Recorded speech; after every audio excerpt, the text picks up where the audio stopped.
Give me another reason. Tell me he doesn't turn you on. Tell me you don't like the color of his eyes. Don't tell me you don't feel a connection when you feel connections with the tree outside.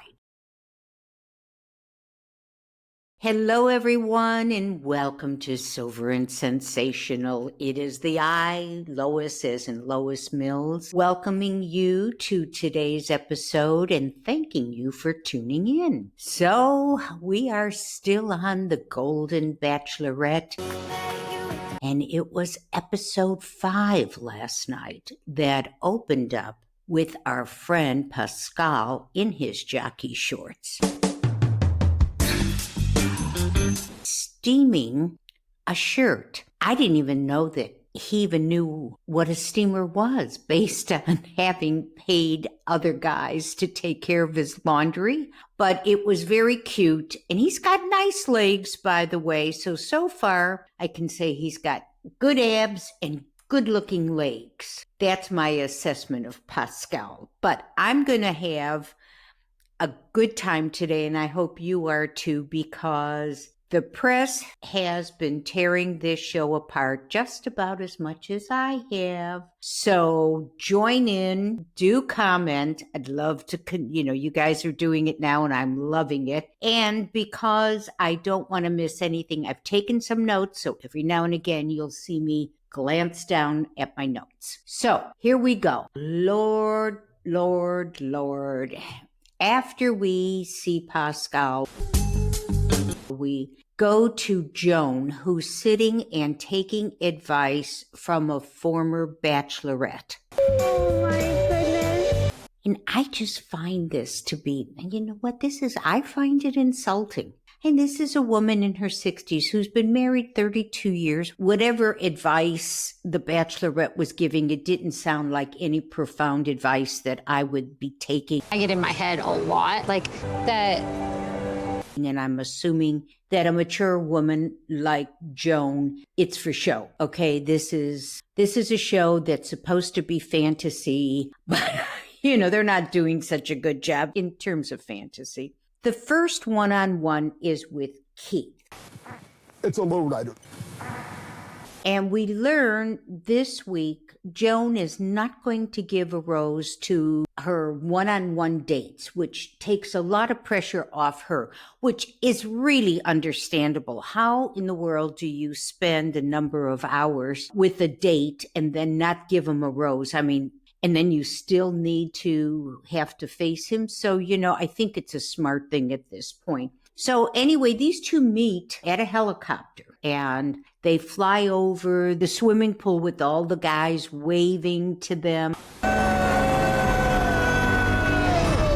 And again, on the helicopter, they're drinking champagne. I swear to you that they don't drink anything other than champagne. I want to know, is it good champagne or is it cheap stuff? Because cheap stuff makes me sick. I don't know about you guys, but I don't like cheap champagne. Now, CHOCK.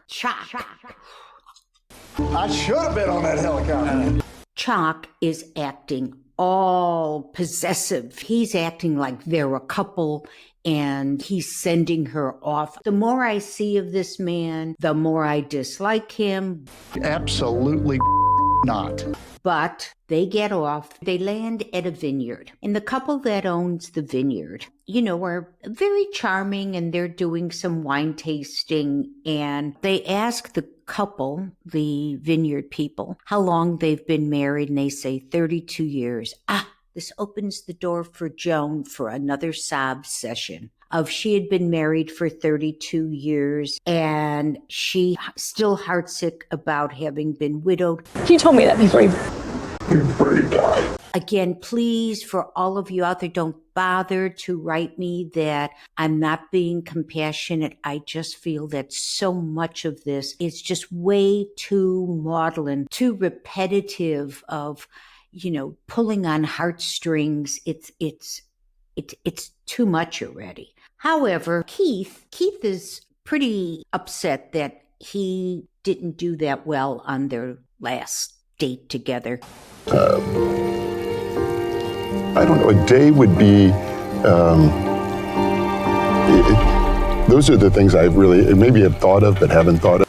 so he's really trying to make up for it. He begins to share the story about his ex-wife. And believe me, I think there are reasons, obviously, there are reasons for everything. But it just sort of jolted me when he said that he and his kids hadn't spoken to his ex-wife or their mother for 10 years. And I thought, wow, you're not speaking one thing, but the kid's not speaking. That says a lot. Anyway, as I say, I'm sure there's a very good reason, but it still felt, for me, it was uncomfortable for me to hear that. But also I felt that there had to be a damn good reason. Again, Joan and Keith become, they start opening up and they're sharing how vulnerable they both feel.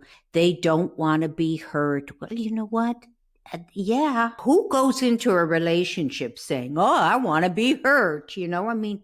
This is what happens in relationships. So there's this hometown date that takes place next week, and each of them wants to be able to take Joan back to their hometown to meet their friends, kids, family. So Keith is saying he's got it all planned out. He will do a backyard barbecue with his daughters. So that's how that ended up. I didn't have any strong feelings one way or another.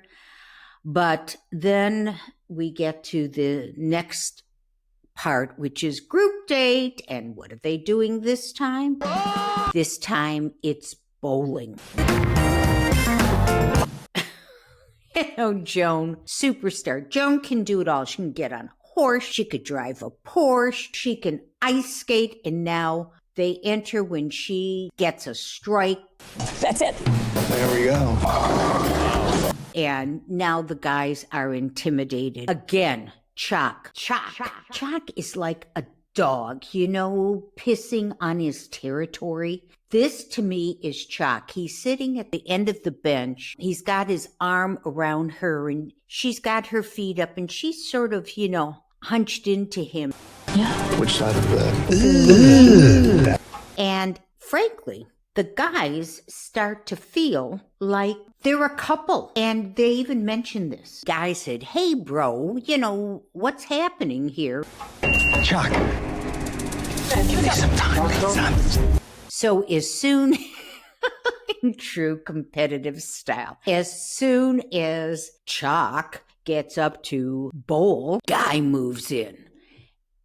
And understandably so. And then, I think she pretty much starts to realize that, she needs to give these other guys some attention on the group date and spread herself around a little bit more anyway. And then a little bit later, Jonathan moves in and sits next to her. And then Jonathan, who I really like, he's showing her his kids' pictures and they're adorable and she's carrying on about how sweet they are, how cute they are, blah, blah, blah, blah, blah, blah. Everybody's so charming. Anyway, and then when she sits with Pascal, she tells Pascal that, she spends most of her time with her family. And then he sort of interjects that he, hopes to have her in his hometown of Chicago where she could meet his kids who he thinks are fantastic. And, Pascal seems to be a little bit more in tune with dating etiquette in terms of, he's not, and he's more of an upper, he doesn't get maudlin and carries on about, any sadness he's had in his life. And I think that's a real positive for Pascal. But then we get Guy. He thinks he's falling in love. He gets into this. There's happiness and there's true happiness, and Joan is the variable. But all in all, at this point, I have to tell you, the guys are really not happy and about CHOCK's possessiveness. And again, CHOCK goes off with Joan and he sees a future with Joan and Joan sees a future with him. I'm getting such mixed messages from this program because when CHOCK is on the scene, she couples herself with him as much as he does her.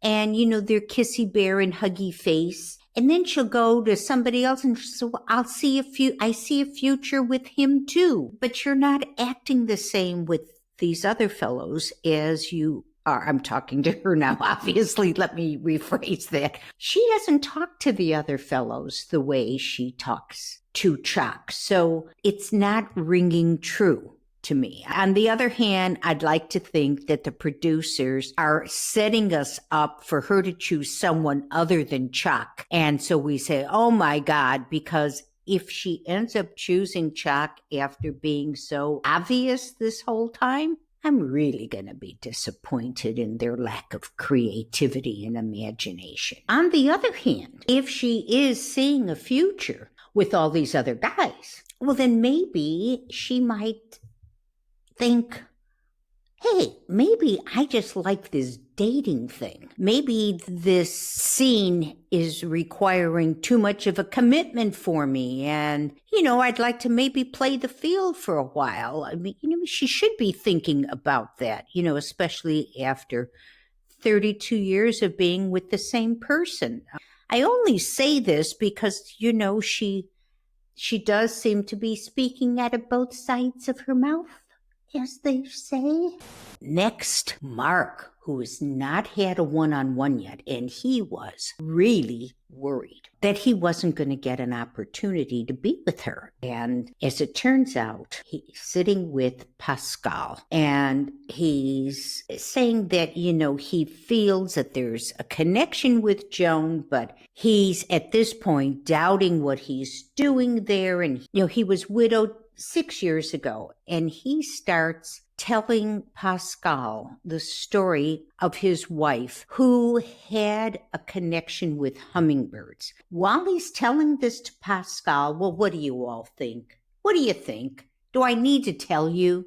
The tears start. Oh, she held the hummingbird in her hand. I don't know if I should be here, even though she told me I should have somebody who loves me. But then he sees a hummingbird. And when he sees the hummingbird, he takes this as a sign that that's his wife. And she says, it's okay to be doing this. And this person who's been suffering for 6 years, and in this 6-year time, for some reason never came about to see a hummingbird. But now that he sees this hummingbird, he has an epiphany. All my doubts are gone. I know why I'm here. I'm here because I should be finding love. And I think that's going to happen with Joan. Really? Really? I mean, what I find remarkable is Mark is not the first one. Forgive me, I don't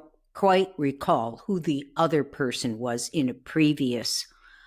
I do recall. It was our little friend, Charles L., who also widowed, I think, for 6 or 7 years, with his wife's photograph, sobbing at every opportunity, and one-on-one date with Joan, and she changed everything. He was fine with all of it now. These people would put shrinks out of business. I mean, other people take years to get over the kind of grief that they seem to be suffering, but just seeing a hummingbird took everything away. So I have to talk about Joan's clothes for just a minute. She does have a remarkable body and beautiful skin. And so, she's wearing all these midriff or back-bearing dresses or outfits. And actually, they really look terrific on her. So she picks up Mark. This is the one-on-one he's been waiting for. She picks Mark up and she's driving the Porsche. And they end up at a dock where there is this magnificent yacht. He is, actually, he's quite shy, but in addition to being shy, I think he finds it very hard to open up. And so for the first part of their trip on the yacht, there's a lot of silence.